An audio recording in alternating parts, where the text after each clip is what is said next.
அருமறை சூழ் திருமன்றில் ஆடுகின்ற கரளையும் அருமறை சூழ் திருமன்றில் ஆடுகின்ற கரளையும் அவன் திருத்தலத்தில் தங்கிய அன்னை தமிழையும் மனமொழிமைகளால் போற்றி பணிகின்றேன்.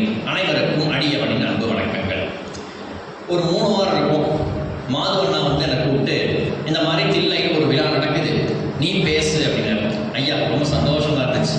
கூட இன்னொரு வார்த்தையும் சொன்னார், அங்க இருக்கிறவங்கெல்லாம் அறிஞ சுவைஞர்கள், அதாவது அறிஞர்கள் நல்லா சுவைக்கவும் செய்வாங்க, நீ நல்லா தயார் பண்ணிக்கோ அப்படின்னு சொன்னார்.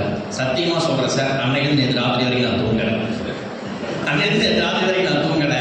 ஒரே ஒரு விஷயம் தான் மனசுக்கு பட்டுச்சு, ஒரு பேச்சாளன் எங்கு வேண்டுமானாலும் பேசலாம், ஆனால் அவன் தரம் கூட வேண்டும் என்றால், அவன் நிலை உயர வேண்டும் என்றால் கண்டிப்பாக தில்லையில் ஒரு முறை பேசியாக வேண்டும். ஏன்னு சொல்றேன், சாதாரண இடமா சார் இது? சாதாரண இடமா? தேவாரம் திருவாசகம் மணந்து கிடந்த இடம். அன்னை தமிழே தேவார வடிவில் வந்து தங்கிய இடம். உலகலாம் என்று அடியவர் புகழை பாட ஆண்டவனே அடியெடுத்து கொடுத்த இடம். பெரிய புராணம் வீதியில் வளம் வந்ததால் என்னவோ இன்னும் அந்த மனத்தை பரப்பிக் கொண்டிருக்கின்ற இடம். அப்படிப்பட்ட ஒரு இடத்திலே இச்சிறியவனுக்கும் ஒரு மேடையை வைத்துக் கொடுத்த அனைவருக்கும் முதற்கண் என் அடியவன் நன்றிகள். சரி, இப்ப நான் என்ன பேச போறேன்? களியில் விளைந்த களி. இதுல ஒரு அழகான விஷயம் என்னன்னா, என்ன மாதிரி ஒரு இளைஞன் கிட்ட கலைத்தொகை மாதிரி ஒரு அழகான லவ் ஸ்டோரியை கொடுத்து படிச்சு பேசு அப்படின்னு சொன்னா மகிழ்ச்சி வராம என்ன சார் பண்ணும்? அப்படி ஒரு லவ் ஸ்டோரி சார் இது.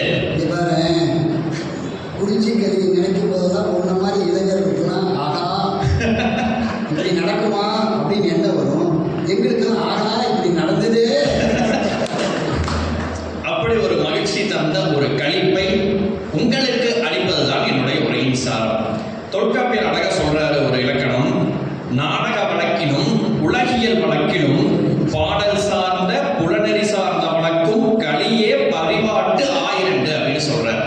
அதாவது அந்த 8 தொகை 10 பாட்டு இருக்கு இல்லைங்களா, அதுல மொத்தம் 16 இலக்கியங்கள் ஆசிரியர் பாவல் பாடப்பட்டது, இது களிப்பாவல் பாடப்பட்டது.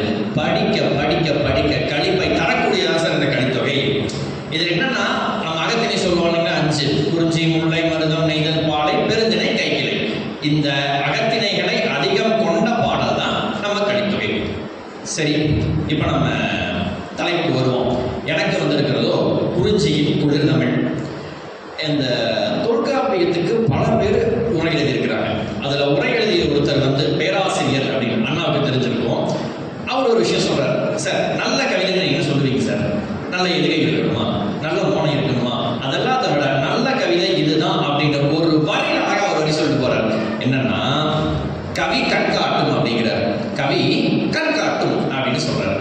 ஏன்னா ஒரு நல்ல கவியாகப்பட்டது அந்த காட்சியை அப்படியே எடுத்து கொண்டு வந்து நம்ம கண் முன் நிறுத்தினால் அதுதான் நல்ல கவி. அது நான் சொல்றேன், பேராசிரியர் சொல்றாரு. அப்படி ஒரு நல்ல கவியை எனக்கு இந்த சங்கம் கொடுத்திருக்கின்றது. அதை எழுதினவர் யாரு அப்படிங்கிற ஒரு கேள்வி வருது இல்லையா? அதை இப்போ நம்ம இன்னைக்கு நிறைய படங்கள்லாம் வருது. ஒரு 90s அப்படி முன்னாடி போய்க்கலாம். இந்த டேரக்டரா அவர் லவ் படமா எடுப்பாருப்பா, மணிரத்னமா அவர் படத்தை ஒரே குண்டு போட்டுட்டே இருப்பாங்க, சுந்தர்சி படமா அப்படியே காமெடி படமா எடுப்பாருப்பா. இப்படி ஒவ்வொருத்தருக்கும் ஒவ்வொரு ட்ரேட்மார்க் இருக்கு. அந்த மாதிரி குறிஞ்சியா கபிலர் தான்ப்பா, குறிஞ்சிக்கு ஒரு கபிலர், அவர் அத்தனை குறிஞ்சி பாட்டை பாடி வச்சிருக்காரு அப்படின்னு சொல்ற மாதிரி கபிலருடைய பாட்டு எனக்கு வந்திருக்கு. அது அடியை பெற்ற பெருவரம். சரி, இதனுடைய அண்ணா மலையும் மலை சார்ந்த இடத்துன்னு சொன்னாங்க. இந்த பாடல்களுடைய அமைப்பு எல்லாமே பார்த்தீங்கன்னா உரிப்பொருளை வச்சு தான் அமையும். அப்ப இதனுடைய உரிப்பொருளாகப்பட்டது உணர்தலும் உணர்தலின் நிமித்தமும். அது என்ன சார் உணர்தல் அப்படின்னு நீங்க கேட்கலாம் இல்லையா? ஒரு சின்ன கதை சொல்றேன் பாருங்க.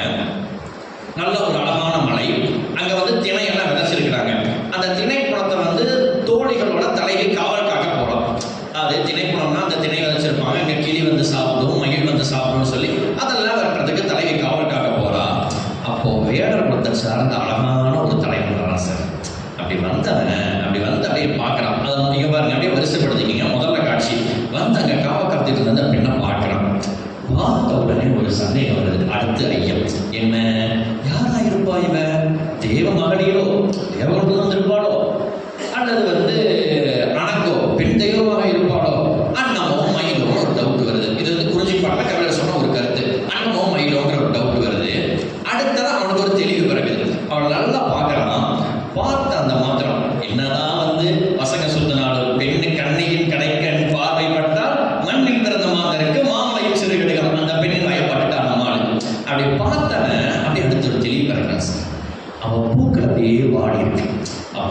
தேவமகளிர் சூழ்ந்த பூக்கள் என்ன செய்யாது, ஆடவே செய்யாது. அதனால இவ தேவமகளிர் கிடையாது. அடுத்த ஒரு கிளாரிபிகேஷனுக்கு வரலாம். இவ கன்சீவ் பண்றாளே, அணங்கு என்ன பண்ணும், அணங்கு கன்சீவ் பண்றாது. ஸோ அவைய வந்து அணங்கும் கிடையாது.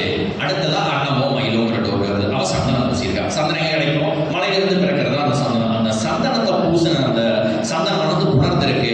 அப்ப இவ அண்ணனும் கிடையாது, இவள் பெண் தான், நம்ம காதலிக்கக்கூடியவள் அப்படின்னு சொல்லி ஒரு மகிழ்ச்சி வருது.